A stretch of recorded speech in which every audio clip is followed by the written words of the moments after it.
Do'stlik tuman madaniyat saroyida mamlakatimiz hayotida muhim ahamiyat kasb etuvchi siyosiy hujjat va tashabbuslarga bag'ishlangan muloqot uchrashuvi bo'lib o'tdi.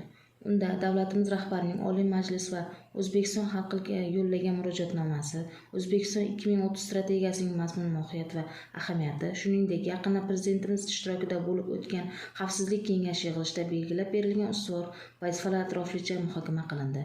Uchrashuvda tumanning keng jamoatchilik vakillari ishtirok etdi.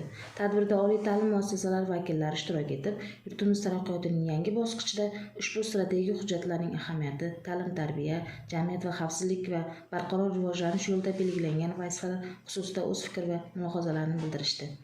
Jumladan, Respublika Ma'naviyat va ma'rifat markazi Jizzax viloyat bo'lim rahbari Iqbolay Umarova, Jizzax davlat pedagogika universiteti boshlang'ich ta'lim nazariyasi va amaliyot kafedrasi dotsenti Shohida Siddiqova va boshqalarning ma'ruzalari yig'ilish ishtirokchilarida katta qiziqish uyg'otdi. Mutaxassislar o'z chiqishlarida davlat rahbarining murojaatnomasi va O'zbekiston 2030 strategiyasida belgilab berilgan maqsad va vazifalar mamlakatimizning har tomonlama taraqqiyoti, xalq farovonligini oshirish, ta'lim sohasini takomillashtirishda hamda xavfsizlikni ta'minlashda muhim dasturamal bo'lib xizmat qilishini ta'kidladilar.